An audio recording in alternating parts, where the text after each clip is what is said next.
welcome back. Now, a costume designer's work helps create a character and tell a story. Milan?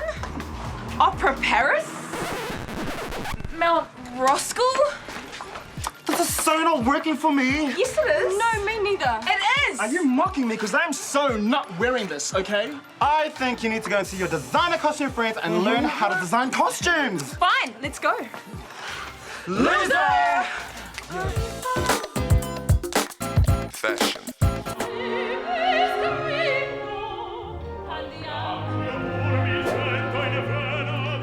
Elizabeth Whiting has been designing and making costumes for theatre, opera and dance for the last 20 years. Many regard her as the best in the business. Let's meet her to find out what it takes to be a costume designer of her calibre. Meet Liz, costume designer extraordinaire. Liz, can you tell us what your role as a costume designer involves? My role is to costume everybody. I'm designing everything that is seen that they wear. And very often when I'm designing a series of costumes for a character, they'll show the disintegration of the character or the fact that the person has become more and more wealthy or happier. And how is a costume different from, say, ordinary clothes? If you're up in the gods up here, you need to detail things. Especially on a large stage, you have to make sure that the detailing is very obvious because you won't see it. Liz, what are you working on now? I'm working on the opera La Boheme. Well, I'd love to see your masterpieces. Can we go and see them? Certainly can.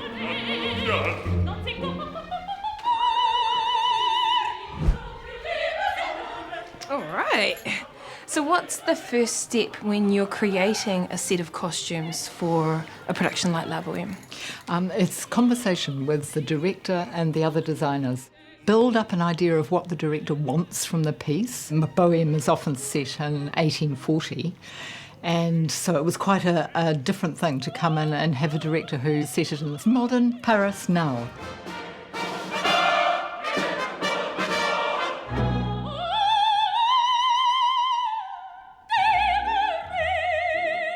Tiffany, how important is the costume to you? Really important. It actually makes me become my character. The dress that I wear and the fur coat sort of helps me become the tart that I'm supposed to be. So the costume puts you into character? Puts me in the right mood and gets the audience to believe what I'm actually doing. And I suppose it's an image thing, isn't it? We can make and break a show, to be quite honest. What do you have to take into account when designing a costume? I have to make sure that the actors can move completely in them because they move more than we do every day.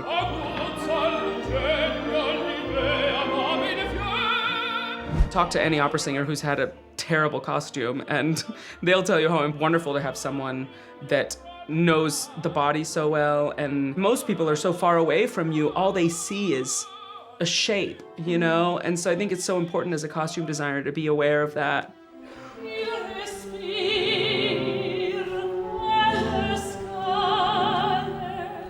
What do you want the audience to take away from seeing your costumes on stage?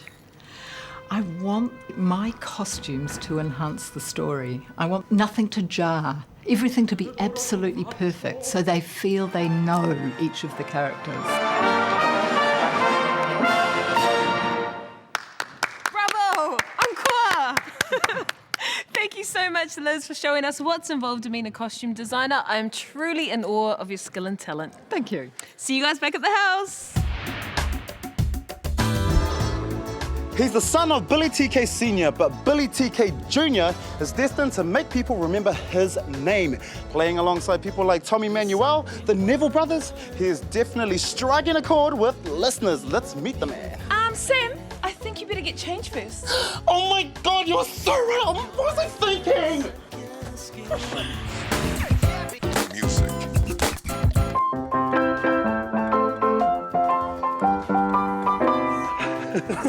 We're here at the Atwater's Music Store, the playground for musicians, and sitting right next to me is the talented Mr. Billy TK Jr. And we're going to find out his love of music. Kia ora. Kia ora, malo, talofalava, pakalofalahi ati, and pulavanaka. That's about everyone, isn't it? Sure. Sure. Do you come from quite a musical family? Well, my dad, he was referred to as the Maori Hendrix, and the influence that didn't hit me until much later in life when I lived with him as a teenager. Do you feel like you're living in your dad's shadow? I had to make a decision. If I was going to do this, it had to be, for me, it had to be about how I felt about the music, and I had to create my own thing. And if I turned out to be any good at it, then great, I'll create my own legacy. If I was rubbish, then I'll probably be working at IRD right now. And you're not, because you've just released your second album called Presenting Billy TK Jnr. Can you tell us a bit about that album? I've always wanted to be a top guitar player and recognised, so in order to do that and do it well, you got to focus on it. So for me, I've thought, right, it's time to get back to my real deep first love and passion, which is to play shredding guitar. Well, can you play the drums?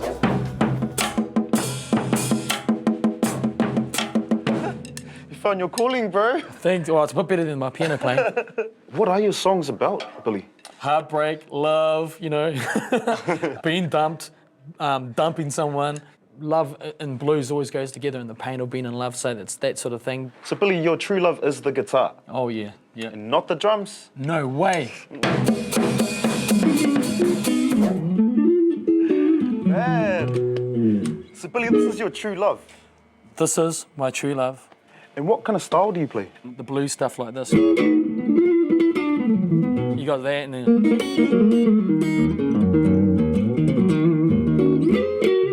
That's sort of like the blues, and then you got jazz. And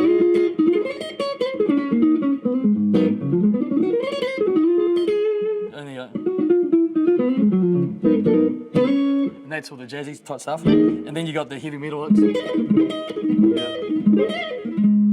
But what I like to do is try and blend them more.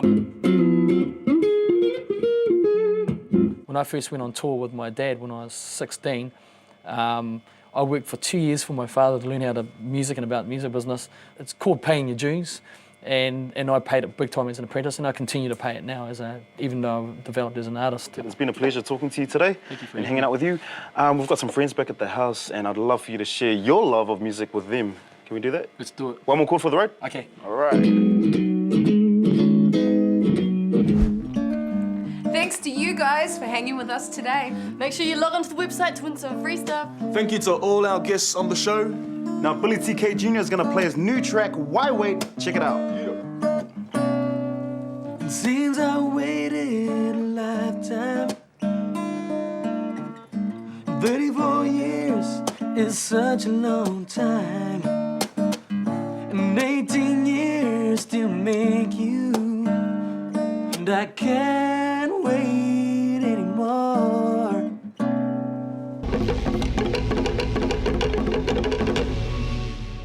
This program was made with funding from New Zealand On Air.